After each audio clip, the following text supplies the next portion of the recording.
I got the honor of a very powerful, esteemed guest today. Can y'all give a round of applause for my good brother, Ray Daniels? Hip hop is dangerous because you don't have to change to get rich. Y'all think just because somebody's rich, they've grown. What level of accountability should we attribute to the business practices of the record labels? I feel more powerful than any A&R in the business. We only allowed to sign when the data tells us we can sign. You can have a song saying, kill niggas, kill your mama, and it's 1 million streams. Ray go get that. This is good culture, this is bad culture. So I saw Emily Chopper, right? We in the room, bobbing our head to every song. I'm thinking like, oh, okay, they fucking with this, okay. And as soon as we walk out the room, white people say, is that good? I'm SVP of a label. In the music business, our number one currency is cool. We gotta stop giving away our influence and just shipping it off to everybody else. But I wrote him a letter, Dear White Music Executive. And it was just like, here's the black experience. You work twice as hard to make half as much. This is the moment for us black people to educate our white counterparts. I wake up to him saying, that letter you wrote, it's incredible. I sent it to Larry Jackson, the number one guy at Apple. So Larry says, I sent this letter to the head of Billboard magazine and she wants to talk to you. It's on the cover of Billboard, it goes crazy. Everybody's talking about this letter, but I'm public enemy number one. I drove home for a month straight, every day crying. To think you powerful and got money and think you above certain people, but you don't have that wealth to speak truth.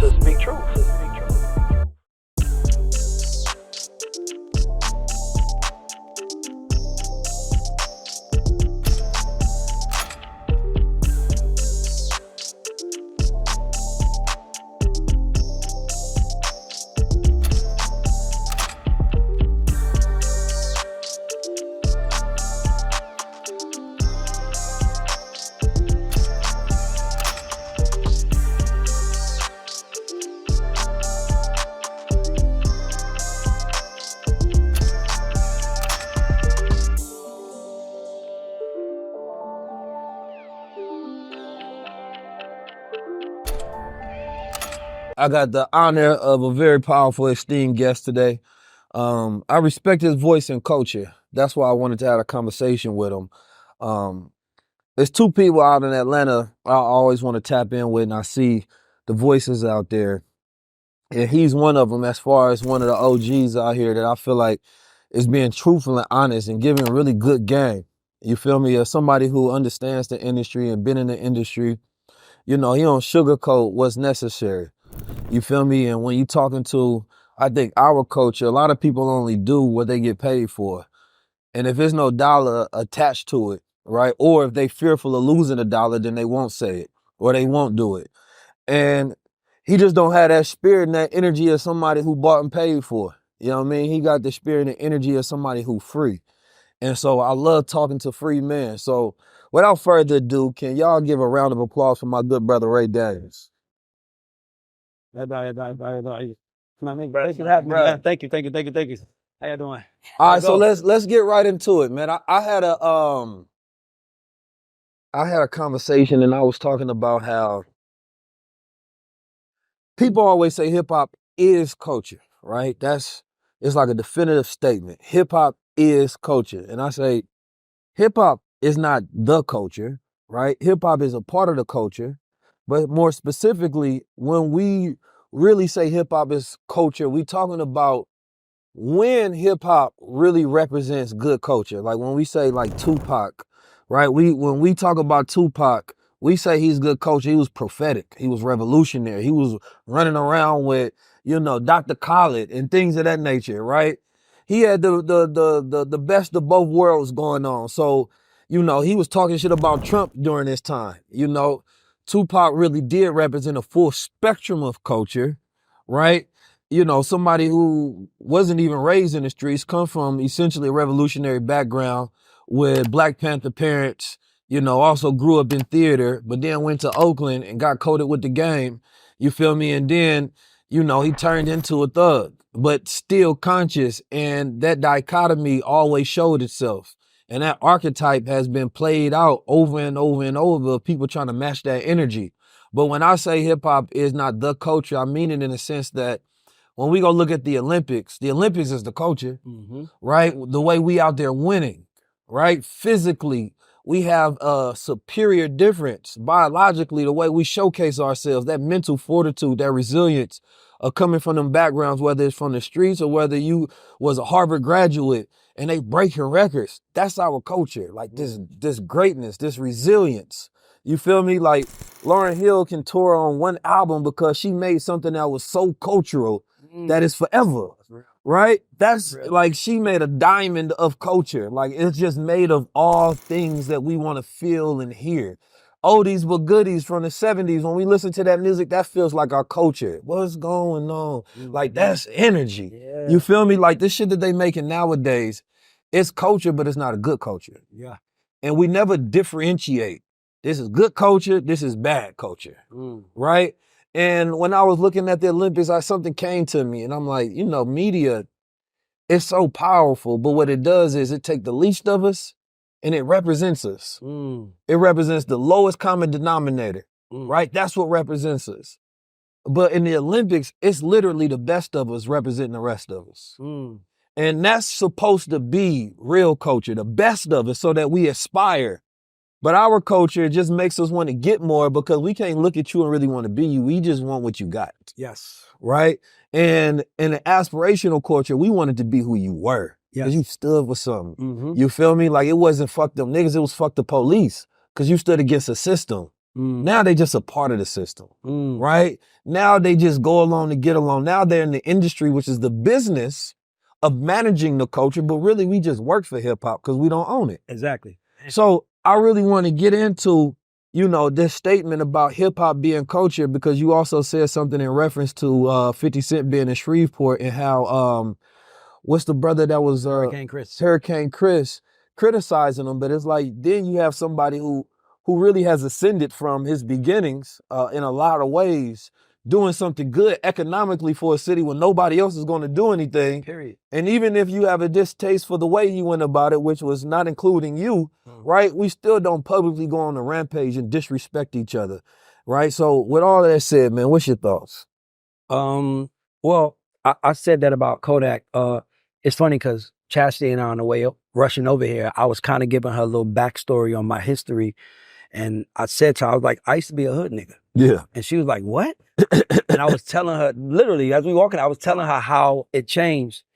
And, you know, when you only can speak on the information you know, right? You know, like you can't punish someone for being what they were taught to be or thought there was the right thing to be. But my thought process is that because I'm educated, I can say to Chris, by the way, I said, you are right. You do have a point, but your point being right doesn't give you the right to disrespect him because you also don't understand the game he's playing up here. So he's doing more for your city than you. And instead of you saying, yo, 50, I love what you did for my city, because it's the same feeling. Yo, I love what you did for my city. Yo, next time hit me, whatever you need, I got you. You would have got the same response. But you rather say, bitch, and I'm like, why are you talking to someone with so much vigor that didn't do something to your family or didn't do something to you? Like, I just don't understand how we hate each other so much or feel like we can disrespect each other so much and we can get the same message out without saying anything disrespectful. Like, I could tell you I don't like that without calling you can I curse? I don't want to curse. Yeah, go ahead. We call you a bitch ass nigga. It's like, I could eat, you know what I mean? Like when me and Keith spoke, it was like, what's up, my brother? Like I read something that said, it's easy to kill a nigga, but it's hard to kill your brother. So I stopped saying, what's up, my nigga? And I start saying, what's up, my brother? Yes, sir. Because it's like, I see you differently now. So I'm obviously elevated because I had no choice because out of desperation. When you come from the hood and you want to be somebody, you got to change who you are. So I'm who I am based on desperation. Hip hop is dangerous because it's the only business, ecosystem, whatever you want to call it, where you don't have to change to get rich. Like, if you want to be a basketball player, they still like, you got to train, you got to eat away, you got to think about it. If you want to make those M's, you got to go like train this, you got to do so many things. And then once you get within that system, you got to maintain. You can't mess up because they'll kick you out the league unless you like LeBron, but then LeBron is LeBron because he didn't make those mistakes.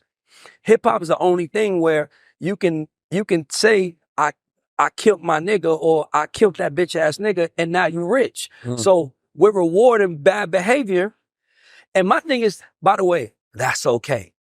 If that's what you know and that's what got you out, that's okay. When TMZ approached me, they brought up Malcolm Jamal Warner's term where he was like, I don't like hip hop no more because it feels like it's hurting us. And the TMZ person interviewing me was like, well, how do you feel about that? And I'm like, well, when you're new and you make it out sometimes you got to do ugly stuff and you don't know no better. I've done dumb stuff in my life. I ain't gonna act like I'm perfect. But once I figured it out, I stopped. And she said, yeah, but what about the people on their third and fourth albums? I'm like, that's the problem. Y'all think just because somebody's rich, they've grown. Yeah. Just because he made millions of dollars, he still got the same hood niggas around, the same hood mentality. We gotta, instead of judging, we gotta open the doors and let everybody know they welcome. We gotta lead by example rather than criticize from the sideline. Cause it's hard, bro. Yeah. What we do is really hard. And it's like this, if I got a platform and let's say I got a network, right? Now I look at your content, it's popping, it's popular, people actually like it. But your content is negative as hell. It's detrimental as hell. But I know that if I put it on the network, it's gonna get eyeballs, and therefore I'm gonna make money. That's where the record label comes in, right? And we never put any guilt or any shame on them for their business practices, right? Because I can also spend a little harder work and go find somebody else that I believe represent a better aspect of the culture and put them on my network. But if I'm trying to get a quick dollar, I don't care about none of that. Right? Let me put them on, we get the eyeballs, and then we repeat, rinse, and watch the process over and over again. So what is the responsibility, right? And what is what level of accountability should we then attribute to the business practices of the record labels, right? Based on who they put on, because the reality is we say this a lot. Nobody want to hear that, right? But I think that's just an excuse. Because in reality, Drake ain't a gangster rapper. Kendrick ain't a gangster rapper. Cole ain't a gangster rapper. Big Sean ain't a gangster rapper. Eminem ain't a gangster rapper. Like, there's a lot of non-gangster rappers who selling a lot. Yes. Right? So, and you talked about the lack of A&Rs and like development of artists these days. So is it that thing that they don't really want to develop artists, right? It's like, I'd rather just sell you some junk food. I sell you McDonald's rather than go get me a 5-star chef. I know making better food, but this is easier to sell though. So I'd rather sell 100,000 of these, right? Than have to go open up a 5-star Michelin starred restaurant and then sell something good to the people. Yeah. Man, so I don't know if you know this, but I'll just tell you guys. So here's why I'm who I am today. So I've been great at what I do. I've been great in the music. Like, I'm better than 99% of the people that do this. And by the way, I'm only saying that because what I'm doing right now proves that I'm better. And let me give you a little bit about the story. So I've always been the clear black guy. I didn't know I was clear. Now, white people are very passive aggressive. I didn't know I was clear. I was invited to their table, every table. And the pandemic happened. And then, I'm SVP of a label. I got everything. I'm on cruise control. I'm the number one guy over there. And then the CEO of the label I was on, the label I would work for, was a good friend of mine. And it's a very interesting how life changes for black men and white men as they get older, right? Black men kind of fade out when they get gray. White men fade in.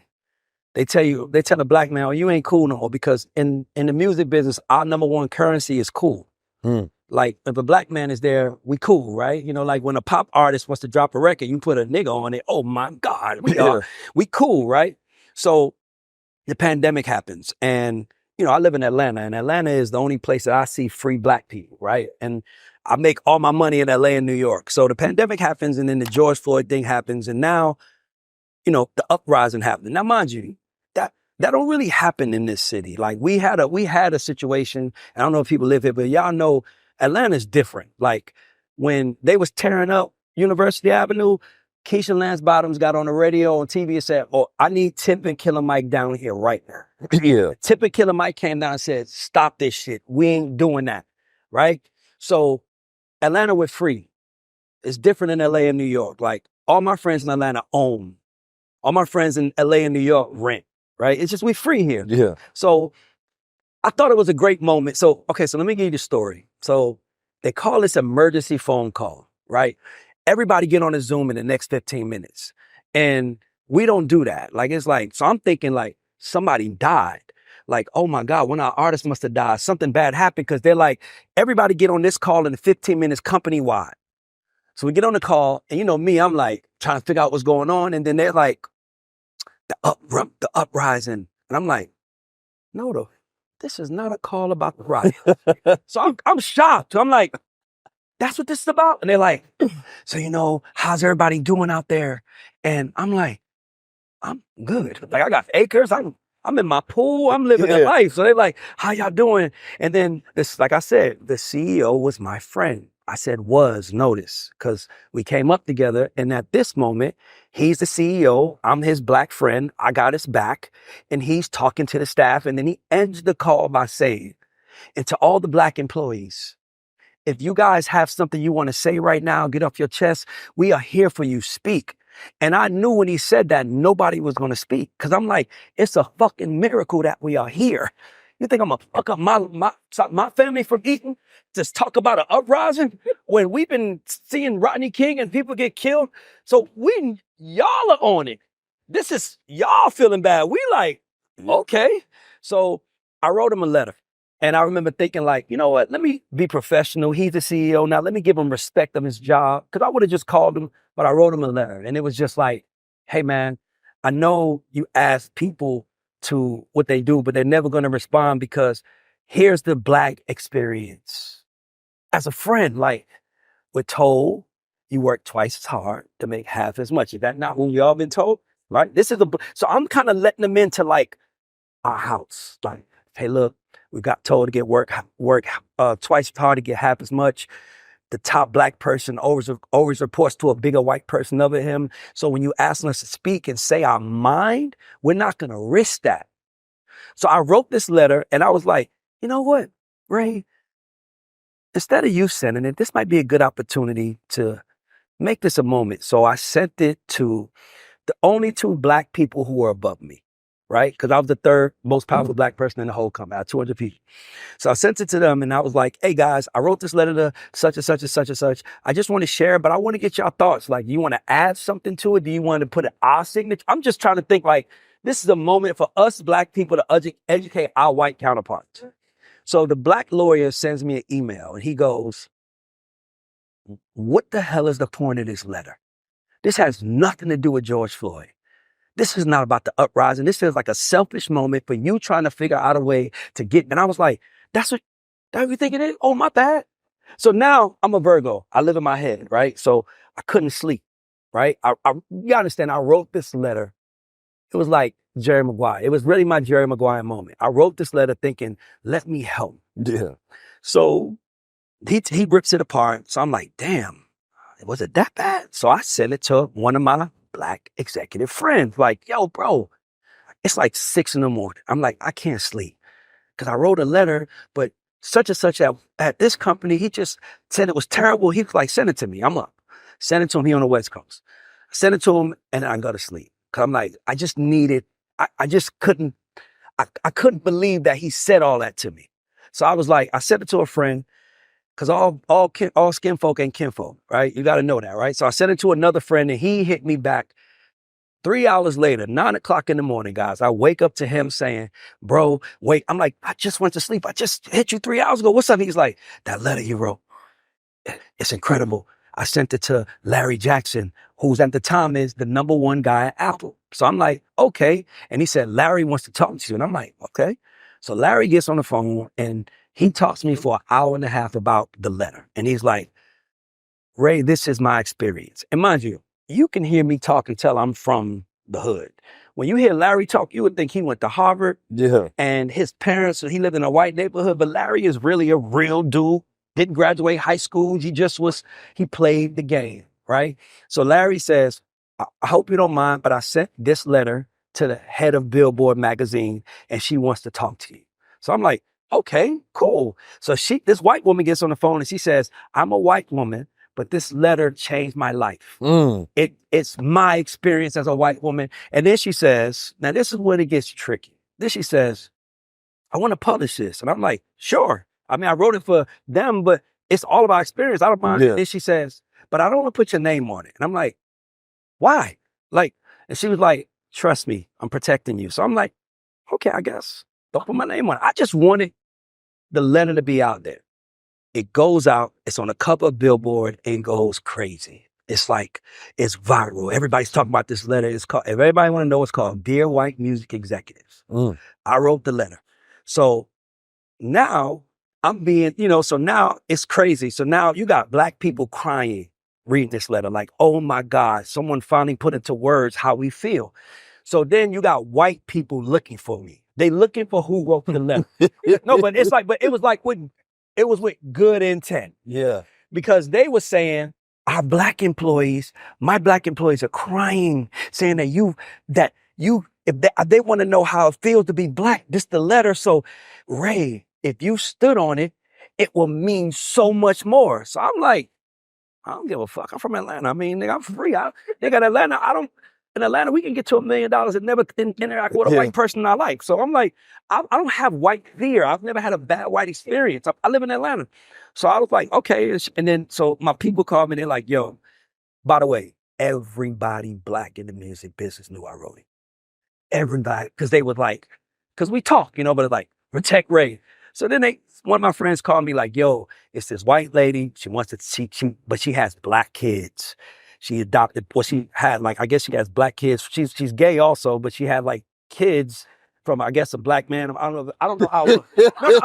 By the way, I'm not being funny. She's a gay Black woman and she has Black kids, right? So he's like, she wants to talk to you. So I'm like, okay, I'd love to talk to her. So she gets on the phone. She's like, Ray, you are a bad motherfucker. You can't, this letter is going to change the world and you got to stand on it. And I'm like, I would have stood on it in the first place. I don't mind. And then she goes, you got to stand on it. So I'm like, okay, I'm going to call your bosses and tell them it was you. Okay. Listen, y'all, I cannot believe that I have money in the bank and I have people that work for me because I was not supposed to be any of this. I was the one that I was supposed to be working somewhere at McDonald's. That was the trajectory of my life until I woke up. That's why I said the dash. So now, and the story it's very important because when you introduced me, I was like, damn, I am free. But I didn't want to be free. I didn't even know I wasn't free. I was just doing my job. So now the letter comes out. She calls my bosses. They're like, Ray wrote it. Great. We love Ray. Stand on it. We're going to back him. So I'm like, cool. Now here's the very interesting part of the story. All the white people that knew I wrote it called me and said, get what you can get. I swear to God, if all the Black people were calling me saying, thank you. So white people are like, yo, now that Ray, get a new deal, get a new this, they're going to take care of you because they're afraid of you right now. And I'm like, I don't want them to give me a new deal because of that. I'm the shit at what I do. I'm putting up more points than anybody. So then they talk to me and all they're asking me, the two bosses, mind you, one is my friend. What do you want? What do you want? Yeah. I'm like, I don't want nothing. Well, I just wrote the letter to help. It was my moment to help you see us get along. Okay, cool. So you don't want nothing. No, I don't want to benefit from exposing our hardships. Like, that's some sucker shit to me, right? Because now whatever y'all give me, y'all giving it to me because I exposed something, which means y'all probably want me to not do that no more. So I'm like, I don't want nothing. They're like, cool. So at that moment, I don't know this, but I'm public enemy number one. For 2 years, I'm in a 3-year contract. I wrote it my 1 year in. And I'm public enemy number one for the next 2 years, but I don't know. They're nice to me, but they're whispering around me and I don't know. So now, this very important story, and I don't think I've ever told it, but I want to tell it to you because I want you to understand how I got here. So now the letter comes out. They know it's me. My face is on the cover of Billboard everywhere. Front cover of Billboard, my face. Ray Daniels stands on it. He's the guy exposing da-da-da. So now I'm being treated like a hero. And I'm going to be honest with you. I'm not an activist. I'm a capitalist at heart. Like, I'm not an activist. I just want to get money for me and my people and help my people get money. If you look, it's Black people, but I'm not like the power to the people. I've never been that guy. I've always been get that money because it don't matter if you don't have no money. So in the music business, when you're in a contract, when 6 months out of your contract, they tell you if they're going to renew or not. Out of respect. This is everybody. Yo, Keys, we ain't going to renew your contract. Go look for other opportunities. 10 months into my contract being over, they call my lawyer and say, we love Ray. Don't shop him. Do not take him to nobody. He's our main guy. Because I was. But I didn't feel it, but I was based on numbers. So now my lawyer calls. And I'm like, she's like, Ray, I'm not going to shop you. They love you. And I'm like, they do? Okay. Because the white woman who said she going to tell them it was me, she became my lawyer. She was like, I'm going to be a lawyer now. If anybody fuck with you, it's a wrap. So I'm thinking like, man, I'm golden. I'm good at my job, but I'm golden. They tell my lawyer 10 months out, call me, Ray, ask for $150,000 bump. We're going to give you that label deal you want. I'm like, okay, perfect. I didn't think y'all liked me because y'all never really smiled with me, but okay. They told me, and then 3 months, I'm lying to y'all, my contract expired January 14th, 2021. They called me January 11th, 2021. Meanwhile, while I'm waiting for my contract to come, to say, you ain't getting no contract. Matter of fact, today your last day, we ain't renewing it. And I'm like, I ain't gonna lie to y'all, I'm gonna be honest. I drove home for a month straight, every day crying.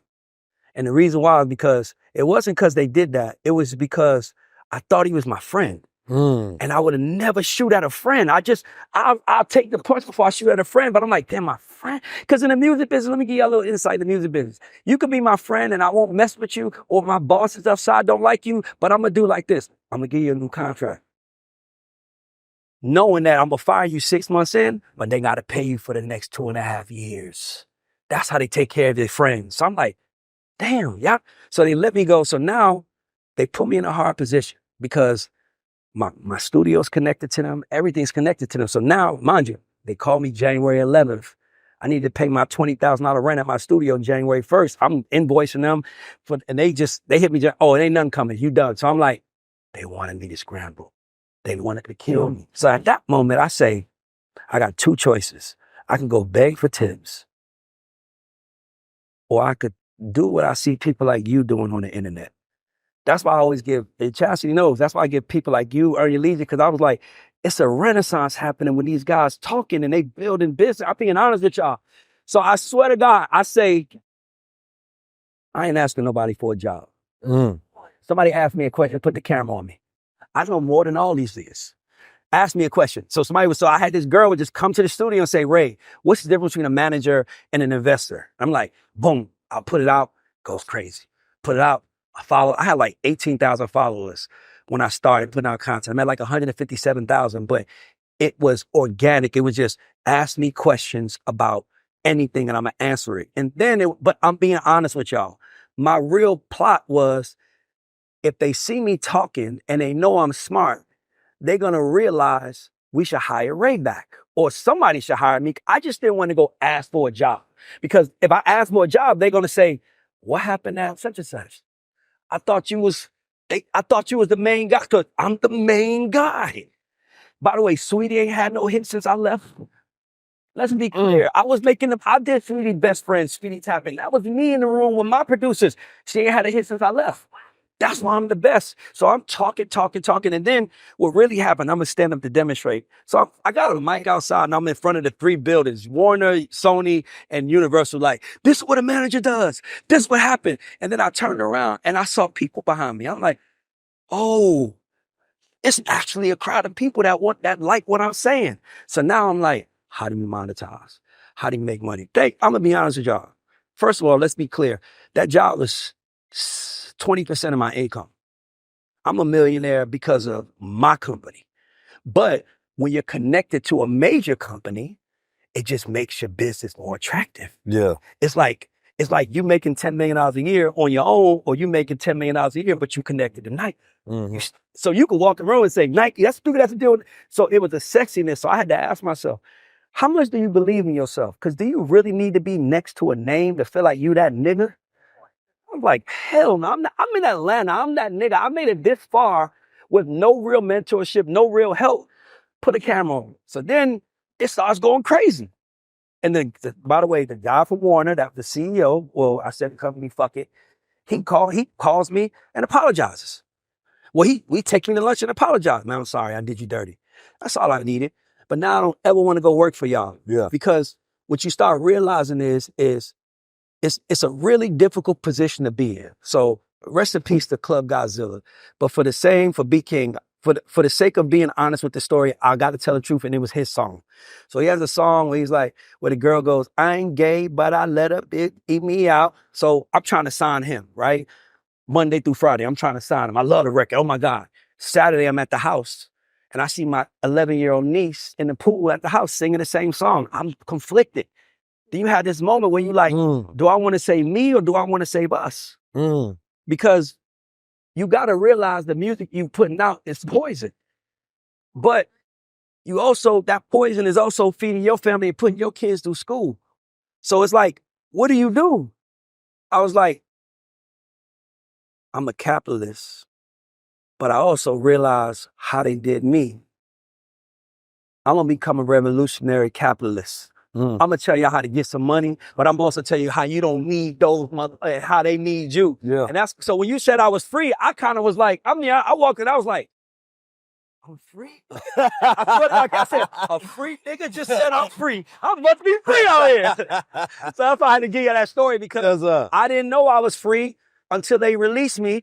And then I realized I was free. And now I realize that, and I tell anybody, if you could stomach it, because it's hard.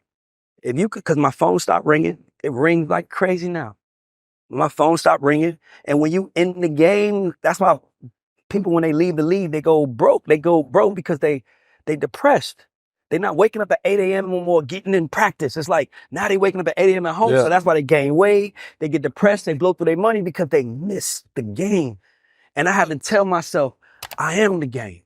Talk to him. And and to be honest with you, I feel more powerful than any A&R in the business.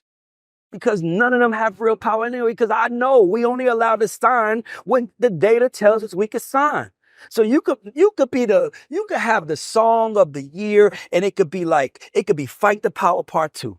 Fight the Power. Like, it could be that powerful. What's the number say? And you could have a song saying, kill niggas, kill your mama. And it's 1 million streams. Ray, go get that. Yeah. And I'm looking like, in your community, that shit is entertainment. In my community, that shit is a way of life. So your kids grow up listening to it. So I remember I said, I want to tell you about what happens with black men and white men as they get older. Because all white kids love hip hop, right? And then when they get older, they stop dressing like hip hop, right? They start dressing like white people. Like, they're not cool, but like, you know what I mean? Like, just being out, y'all know what I'm saying, right? And then all of a sudden they start dressing like, so even my friend that was at the head of the company, he used to be in the studio smoking weed, everything. And then, you know, we was boys. And now all of a sudden he's like, hey, how you doing, brother? So I'm kind of waiting for him to wink his eye at me, like, and he's like, he ain't winking his eye. It was like, oh, you different. And then now because I think at some point in time, their community pulls them to the side and says, all right, enough with the fun. Enough with the BS. Now it's time for you to be one of us.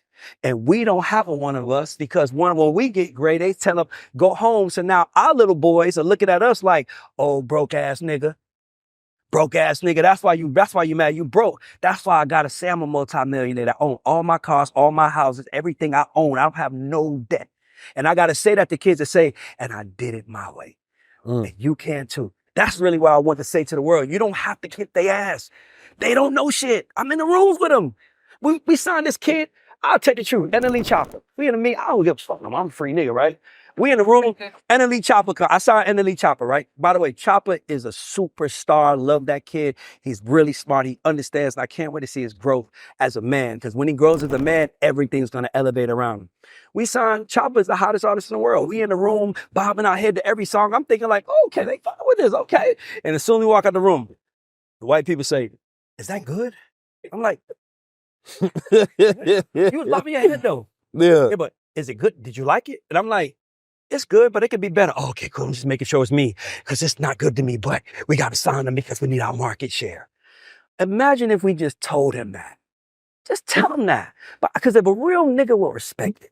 Yeah. A real nigga will respect it. The part that messes us up is that we come from nothing and all we crave is family, love. That's why you can get kids joining gangs. You just want to feel like you belong to something. You just want somebody to hug you and say, I see you, little nigga. I see you trying, little nigga. That was me. I was that little nigga that wanted somebody to hug me and it didn't happen. So when you start getting older and you start realizing what's going on, you start realizing like, I crave that shit. And I stopped craving the love when I became a father at 28.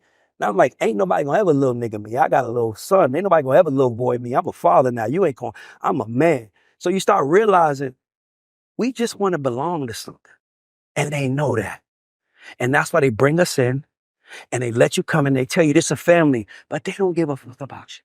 Because if they did, they would have more people that look like you in those rooms. Not more people that, you know what I'm trying to say? They really care. Like I'm in Atlanta, if I signed a kid from Zimbabwe and I had a friend from or a restaurant that was a Zimbabwe restaurant, I would make sure those people knew he was here. And he could, yo, if you ever want to feel like home, that's your home. But you home with me, but that's also your home.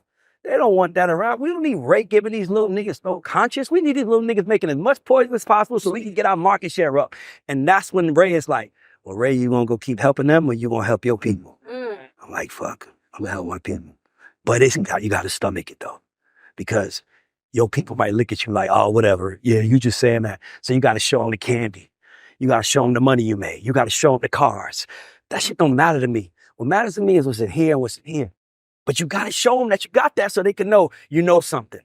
Now I tell that when I'm with white people, I'm like, you don't understand us. They don't understand us. And I'm good at translating us. I'm the one nigga that can talk to everybody and tell you the real in a way that doesn't make you feel bad as a white person. That was me. Like, Nipsey got killed. I'm in the room with some very powerful white people. I walk in the room, I hear them laughing. The day Nipsey got killed, the day I hear them laughing. Walk in, they laughing. I walk in, they stop laughing. You know me, I'm like, fuck, it's so funny. Y'all laughing at me? No, we weren't laughing at you. I'm like, well, y'all laughing at them. They kind of look at each other, then somebody go, Ray, can I ask you a question? Like, of course. Do you know what Tom Petty is? I'm like, of course I know him. He sings the song, I'm Free Falling. Yeah, Tom, you know, that's why we like you. You get it. So I was like, what about him? You know, Tom Petty died last year from cancer, right? And I was like, no. He said, so I'm like, where you going with this? He said, can you name one Nipsey song? Can you? And I was like, oh, y'all don't understand why he matters so much. Y'all don't know why his death feels as powerful as Pac's, because y'all don't know his music. So I said, let me tell y'all why his death matters. Because when you're young and you're black, the right thing to do is to invest in your neighborhood, invest in your people, get a girl, love that woman, love your kids, support. And he did all of that. And he still got killed in front of the store he put to help the people. So it's like, so what? So we know nobody's going to try that again for the next few years. So they just set our community back. That's why it matters. And it's like, oh, wow, Ray, thank you for that. We know who he is, but we just can't understand it. And I'm like, it's okay. The same way y'all Tom Petty died from cancer and we don't give a fuck about that. That's why I didn't know. By the way, and when I said that, they bust out laughing and we laughed and choked it up and went back to business. I've always the nigga that would tell you the real and stay true to my roots because I think that there's a balance to that. And I became the enemy. And now they cut niggas' throat and all these buildings. Now every nigga's like, man, I should have did what Ray is doing. Oh, now you should have did what I was doing? But you was over there thought you was going to be good because they told you was good today. But here's the thing. When I left that company, my kids ain't miss a meal. I ain't missed it. Now, I think I might have got richer and better. And you know why? Because God got me. And as long as I'm doing right and not allowing you evil motherfuckers to make me turn to an evil motherfucker, I won. And I won. So now now y'all can't get to me because I won.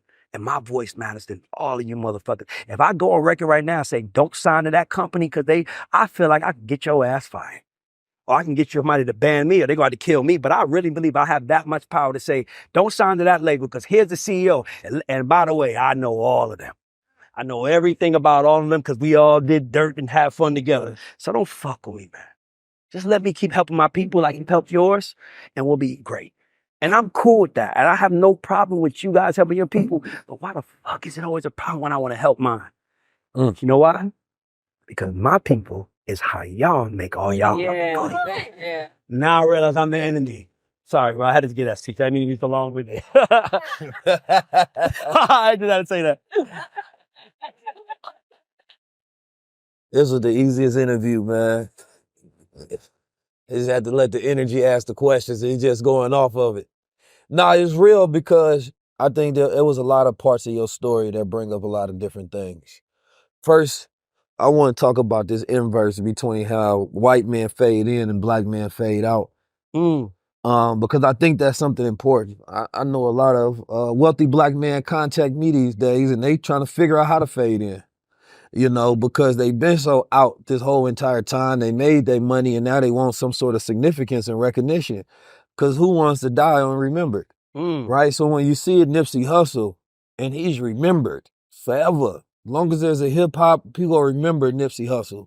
But here you are, you put all these numbers up, you got all this money in the bank, you got houses, you might be a black unicorn. But if you die tomorrow, nobody go clap their hands. Nobody go celebrate you. Nobody go sing your memorial. Nobody knows. So for me, that's ambition versus aspiration. Yeah. You gained a lot, but didn't become much. Yeah. Right? And so it felt like a lot when you were gaining it, but nobody cares. It didn't matter to It did not matter. It didn't create an impact. Yes. And so they see me free, speaking how they wish they could. They like, man, that perspective you gave, I felt it, but I can't speak it. And that has to be an odd, weird feeling to think you powerful and got money and think you above certain people, but you don't have that wealth to speak truth. Because it costs a lot to speak truth. I mean, a lot.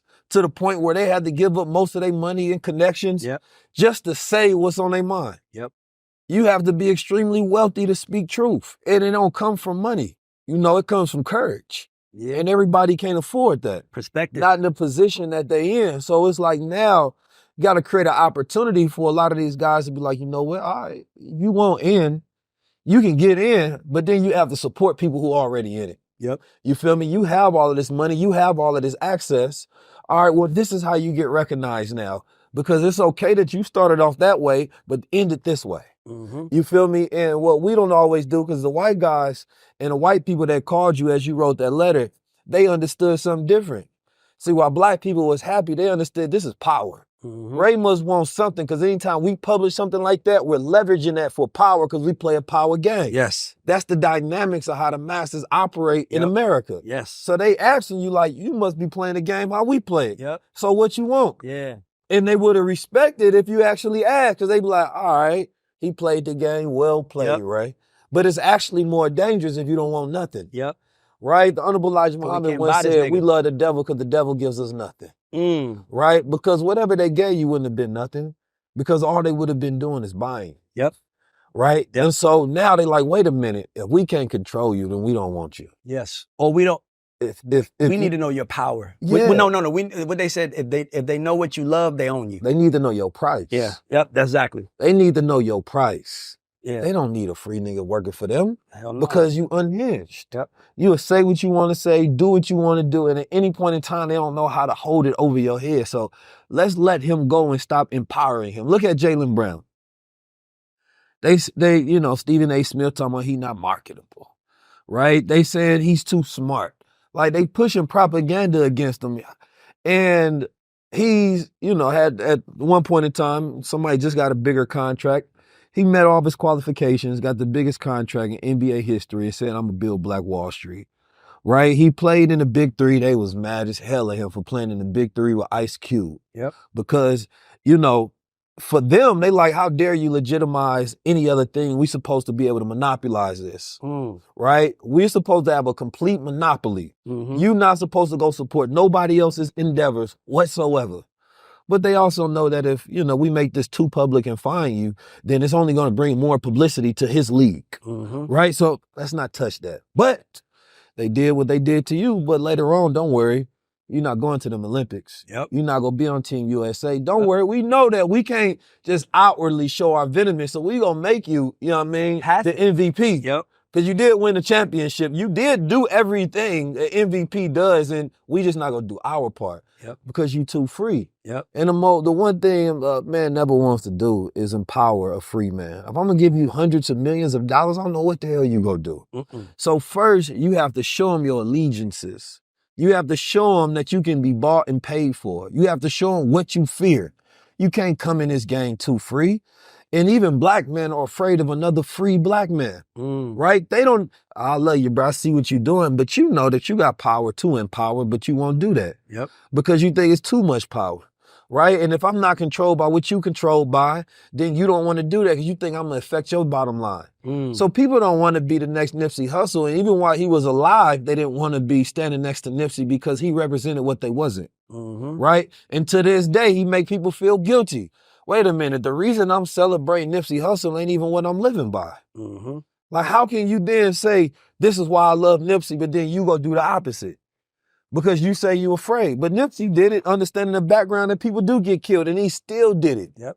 That's because he was courageous enough. Yep. It wasn't that he wasn't conscious of the realities. He was putting out book lists, reading messages to the black man. He was letting you know, I got knowledge yourself, but I'm going to do this to try to create a shift. And even if I die, I'll still be the symbol of change for my people. Like, he represented that. He sacrificed himself at the end of the day because he believed that he was living for something greater, right? And so, of course, there's a lot of things that we have to do to create longevity, but I always look at it like, when somebody's standing out on that front line, you have to stand there with them, right? We at this point in time where the people have to take on the onus that if there's somebody that's going to lead you, you have to protect the leader. Period. Because a leader going to put their life on the line, not to get killed. You feel me? But so we can have a better life, but they're willing to die. Yep. And you know they're willing to die because they're doing it, right? But the reality of it is nowadays, man, y'all let a leader get assassinated, not just physically, right? But you let him get assassinated on court of public opinion for making a mistake, but at the end of the day, you gonna go jump and vote for whoever while giving grace to a politician regardless of their background. So I look at it and be like, the same way we give grace to politicians, whether you going for Trump and you can say, forget his record, I want him to lead us because you see something bigger. The same way you can give grace to Kamala and say, forget her record because I want her to lead us.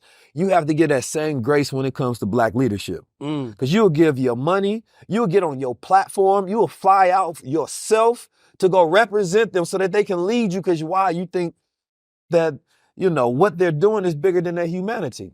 But we've never given that grace to black leaders. They still trying to bring up Martin Luther King past, you know what I mean? While we 50 years past that and still trying to villainize the man. As if what he did wasn't bigger than any of his discrepancies throughout life. But if we can't give our people grace, then why do we give everybody else grace? So I believe that that's something that we have to learn how to do. Otherwise, who wants to stand out there and fight for us if we not gonna fight for them? And I look at the blueprint of leadership, right?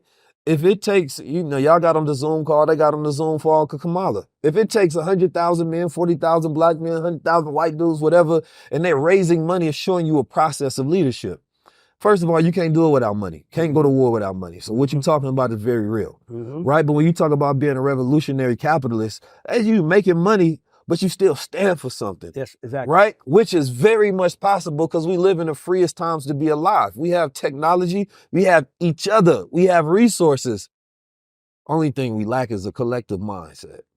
We're so individual. Look, and I want to get your take on this because hip hop is lost its groups.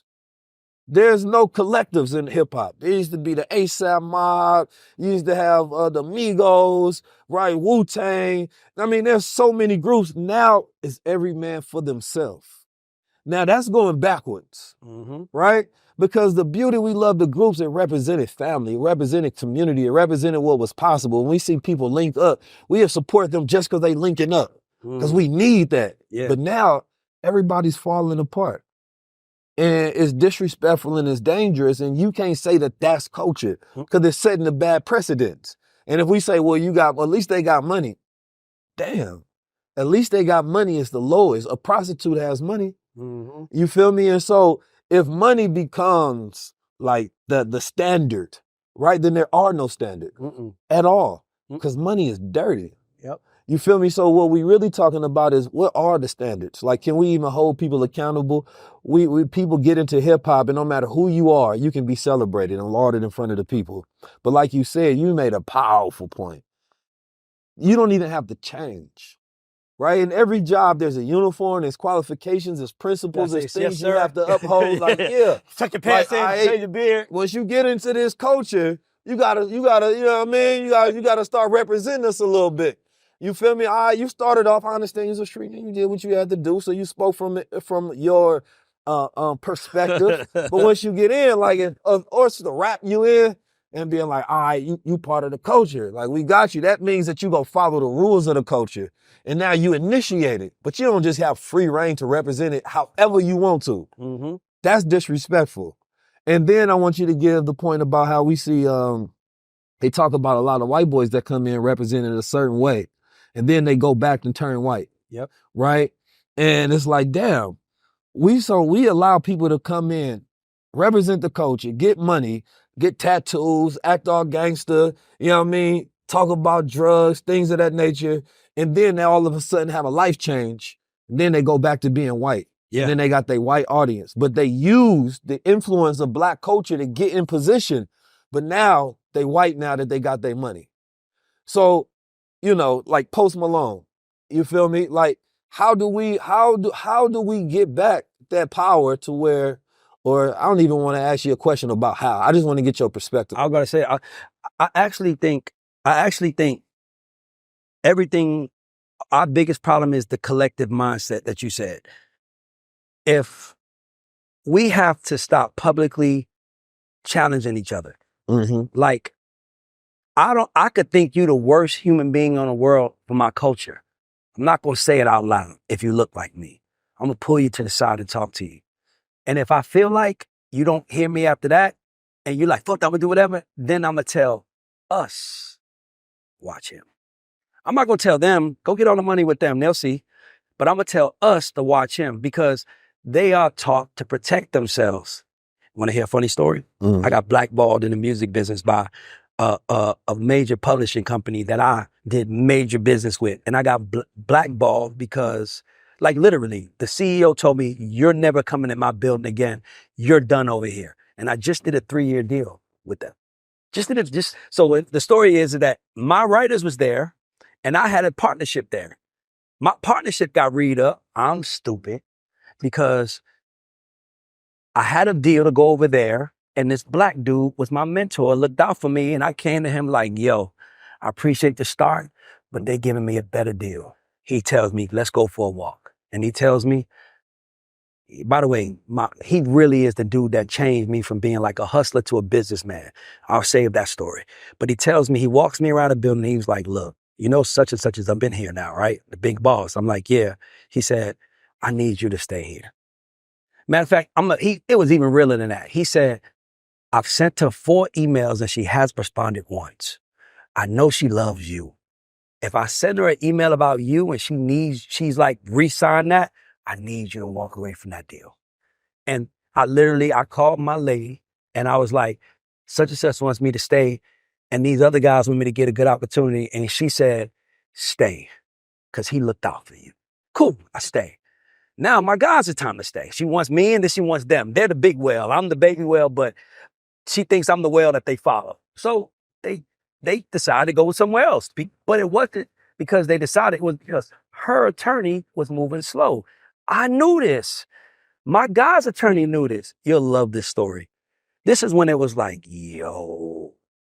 So I called this woman and I'm like, hey, they don't want to resign, but I'm here. Let's go. Mm-hmm. And she was like, they're not resigning. You're not welcome. You're banned from this building. Never. And I'm like, no. You don't understand. It wasn't me. Your lawyer wasn't responding. We was hitting him. I was chasing him down. And she was like, I don't want to hear that. It's you. So I called my guy's Jewish lawyer. Swear to God. I said, yo, bro, such and such just told me I'm banned from the building. I'm stuck over there for 3 years. I got a 3-year deal. And he said, so I said, we got to let her know that, oh boy, was the one that dropped the ball on my kids. This lawyer says to me, he gonna get fired if we do that. And I was like, so? And he said, a Jew getting another Jew lawyer fired? I need to talk to my rabbi before I make that kind of I never knew what a rabbi was until that day. And literally it was like, damn, you just did a $5 million deal with us and made all that money. And now I'm messed up over here. And you're telling me I'm not throwing that lawyer under the bus because he looks like me unless my rabbi tell me it's okay. Imagine how we would be if we did that. Mm. Imagine how before I hurt you, I said, let me call 19 Keys and see what he did. Yeah. And now you're like, yo, Ray, think about it. Yeah. But we don't trust each other. we don't trust each other. And if we trust each other that way, think about how powerful it be. We ain't got to like each other. We ain't got to love each other. But we just got to trust that he won't do that to me, because if he did, his entire family might disown him because of what he did to another black man. And see, that's bigger than trust. That's consequences. Yes. Because you ain't even got to trust me, but you know you can trust the consequences. Yep. That you get, that subscription that you have, this membership, this access, because it goes way beyond just your job. It's your family. Yep. Your kids got to go to school. Period. Right? Y'all want to get invited to the next situation that we got going on. You want access to these things. This is your life. Period. Right? And so this is why it's a beautiful reality when you think about it. We can learn a lot from other people and how they operate, but we think it's a bad thing to do it. Mm-hmm. Right? But it's not. That's where you get into the master thinking and the slave thinking, right? The slave think it's wrong to create the rules. The slave think it's wrong to look out for your own. The slave think it's wrong to set precedents and create your own religion and system and order and structures. Why? Because he believes that the master is wrong for having him as a slave. So anything associated to the master he doesn't want to do, he rejects that power. Yes. Right? But anything of the slave morality must be good because I'm the slave and I'm good and they bad. So if somebody's making my rules, then that's the right thing. And that's how we've gotten. Exactly. Because we didn't think about, no, the master is wrong, not being in the master's position. Right? The goal is I should make my own rules. No, we should look out for each other. The difference is I'm not evil though. Right? Yeah. They evil. And they have, the masters have a fraternity and a culture that protects that. And they don't even, most of these people don't believe in God. I want to ask you a question. But they don't care about believing in God. They say, listen, if you claim to be black and you say you're a part of this culture, you have to follow these rules. Otherwise, right, we got that next Invest Fest, we ain't inviting you, brother. Real. Not only not inviting you, I'm going to tell bro and them to start doing business with you. I want to ask you a question. Why do you say, and this is real talk, why do you say they're evil? And let me tell you why I say that. I follow these animal pages, right? And on these animal pages that I follow, they have this thing they do. Like I found an animal page where you see lions hunting and you'll just see a lion walk up to a boar and eat the baby right there. And it's like as a human, it's like, damn, that's a baby boar. But that's just for their survival. Right. I don't think they're evil. I just think that they're gonna choose them. It's their nature of survival. It's like, I think that the whole problem with America is they just don't want to say sorry because they don't want to admit they was wrong. Because if I say sorry, that means I got to fix it. And I think that they're just being smart and calculated. I don't think it's evil as much as I think it's, and sometimes I wish we thought like that, like worry about our own survival rather than worrying about my own survival. Like, how do we, like, because like if you think about Jewish people are like, hey, it's in comedies, by the way. I'm not even talking about like seriousness. It's like, you gotta marry a good Jewish girl because we're only 2% of the world and we're gonna die in 100 years. So they're trying to just survive. Or I don't know if it's evil as much as it's just, they don't make decisions with the heart. Right.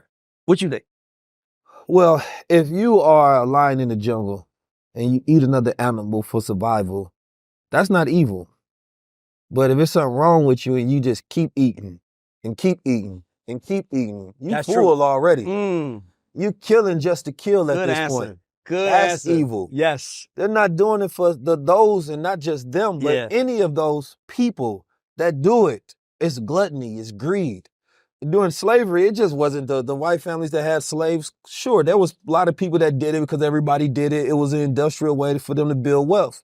That doesn't mean that they particularly evil. They assimilated to what the culture was. Yeah, for sure. But the ones that was raping the slaves, the one that had sex farms, the one that would cut black people's faces off and wear them as purses, the one that would feed babies to alligators, those are evil.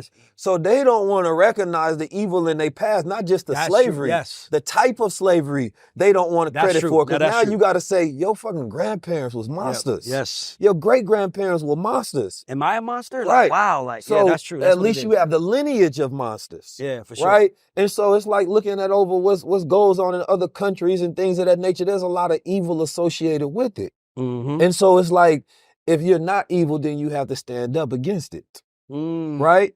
But if you are a part of it, and let's say some of y'all are evil and the rest of them just don't say nothing. What? You know, you you work with evil, or you at least a demon. You might not be the devil, but you a demon because you work for the devil. Yeah. Right. And so when we talk about that sort of psychology, it's definitely not talking about the culture of looking out for each other. That's good. Right. And good and evil, you know, is based on perspectives. Yep. Those are things that you can kind of get around. Right. Yep. You know, having a culture of looking out for your own, that's not particularly evil whatsoever. It's when you have an evil nature which exploits other people. Right. And you know, you don't have to. Yeah. At all. Like, what's the guy that Dame Dash always talks about? Leor. Leor went on there and said, look, we know there's an epidemic and an opioid crisis. But he said, what I'm gonna do? Feed my family. He said, I gotta eat. So you are consciously aware that you're doing something that literally kills people. I mean, literally. Like drugs, it's an opioid crisis, but it doesn't affect yours. So you make evil fair seeming. You say, it's okay, I can do this, and it's written in your text that as long as it's not towards my people. See, that's where they won't go. I'm not going, look, I might do you wrong. I might write in your contract that you got to work for me for the rest of 100 years and you'll never know. But I can't do that to somebody who looks like me. Yep. So that's when you get ostracized and kicked out because you can't do evil to your own. Yep. But because these not God people, so I can do evil to them because it's written as such. It's not right. It's written in your culture, but we don't have that written. We actually do evil to each other more than we do anyone else, right? So when people say black people not racist, it's not true. We racist towards each other more than anything. Why? Because we can actually utilize our power against each other to discriminate against each other. Agreed. Right? When you grow up in neighborhoods and somebody try to rob you, right, because you black, but then they let the white person walk past because they're afraid that the system is going to back them up. Yep. Right? That's sucker shit. Yep. But that's how we discriminate towards each other. That's a racial discrimination. You chose to murder your own, but you walk by and let them be safe. That's racist. That is. So, no, I don't have a problem with them looking out for their own, but not at the cost of my people. True. Right? And then that's when it's like, okay, well, me standing up for my people is me standing up against evil. You standing up for your people is committing evil against my people. So when I teach my people and say, wait a minute, we got to stop eating like that, right? We got to stop living like that. I'm taking money out your pocket. Yep.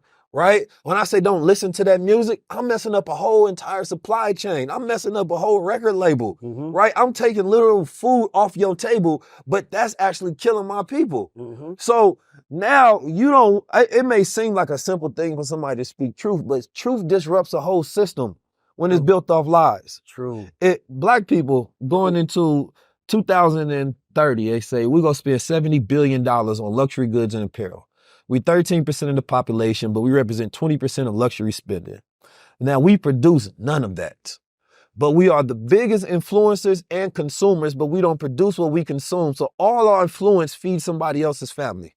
So when we wear something, that's generational wealth for everybody else. We scream generational wealth, but we wear their generational wealth, right?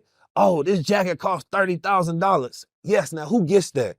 At the bottom of that, it's going to be some immigrant family creating the textiles and things of that nature, right? Then it comes up here to where now they hire somebody, right, to go design it. And then they go get your influence to make it hot. So then they can charge more for the brand. So it cost them $15 to make it. But by the time they put your influence on it, now it's worth $15,000, right? That margin, they keeping all of that. And you just paid them to wear it to make your shit hot, to influence somebody that looks like you to go buy it because you don't believe you enough. So you need to wear things outside of where you come from to feel like you more than what you are. So the goal is, even with the spending, say, okay, well, we gonna always like luxury. We gonna always like flyness. Yeah, for sure. I get that. The only difference is let's just produce what we consume. That's it. We at this precipice now where we can make anything hot. Black men specifically are the greatest influencers on the planet Earth. We are the rising influences in media, number one rising influence. But even when we doing that wrong, right? Because when I go look at the Joe Rogans, you feel me? The Dan Hubermans, the white girl that just won. See, they have a circuit in their media, right?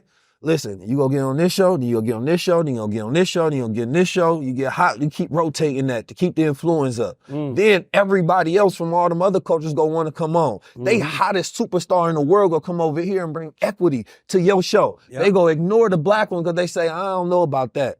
I don't want to come over there and I'm going to come over here and tell my story. You could have made this one hot. This one is only hot because you hopping on it. So the same way now these other podcasts and media companies are worth hundreds of millions of dollars only because you took all your celebrity status and influence and you poured into it while ignoring all of the black ones. That's why I respect LL for doing his media run, going to all of the black podcasts. All of the black celebrities, influencers, executives, people who have stories, they should always go to black first. Because now you making them the mainstay, you making them the voice. So now, guess what? Now that they so powerful, they number one, you can always go back to them and have a safe space to be yourself. You ain't never got to go over there. Those media go down and be like, why is all black hot people going over here? Now this goddamn podcast worth $100+ million. You feel me? They got so much influence to where I put a product on there. I just influenced $100 million worth of product, right? Because it's hot. Kim Kardashian got hot. Why? Because she was with all the black dudes. You know what I mean? It's the same effect. You take the black dudes and you put them on the podcast and get hot like Kim. Now she can go sell them skims. You feel me? That's real. That's how the game works. That's real. We make everything hot. So we got to stop giving away our influence and just shipping it off to everybody else. And so that's the pledge that we have to have. That's the behind the scenes. That's the understanding. You feel me? I agree. Like that's when that Jewish lawyer said, I'm not about to put another Jewish lawyer for a nigga. You crazy? You don't have no power to where my son got to do a bar mitzvah and the goddamn rabbi don't want to show up because, you know what I mean, grew up with their son and then you got this son fired and now you can't. Come on, man. I'll be watching Larry David. I know how it goes down. You know what I'm saying? So we just got to step our game up when it comes to the culture, but it's not going to start with everybody. And I think that that's where we have to stop. We have to limit it to groups, right? When we communicate, it's like me and Ray, you know everybody. I know everybody on this side. Sure. We decide to curate a small group of people and have conversations and say, this is how we going to move. Hey, this is the message we want to get out. Get this word out across everybody who got a media platform. Tell them if they do that, then we'll send them over bookings to people that's in our network. You feel me? Why would you say no to that? That makes sense. That's politics. That's business. You feel me? We're going to get you some opportunities. I know a bro work at TikTok, man. You trying to get a little extra over here? I got you. I know a bro work over there. You need some sponsorships. I'm going to send that your way. I know a CMO over there. They can write at least $100,000 check without going above their head. I'm going to send them your way. By the time they figure it out, it's too late. You got the money, the influence done grew. You done moved on.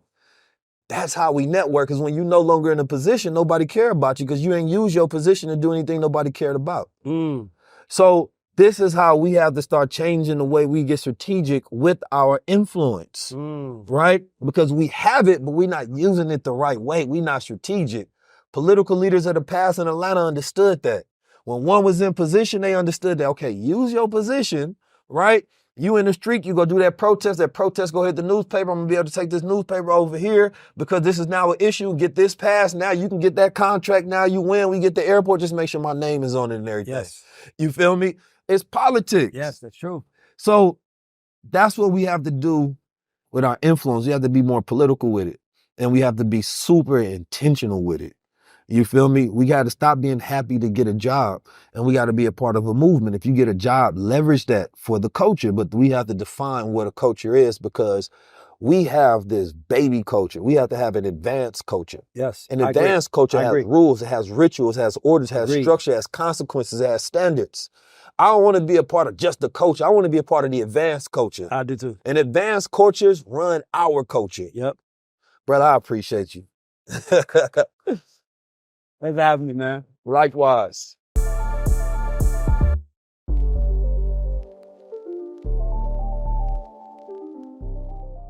What are you really running from? That war that you think you fighting ain't the real war. There are many wars that we go in different dimensions within self. The real wars are the inner world. It's the self wars.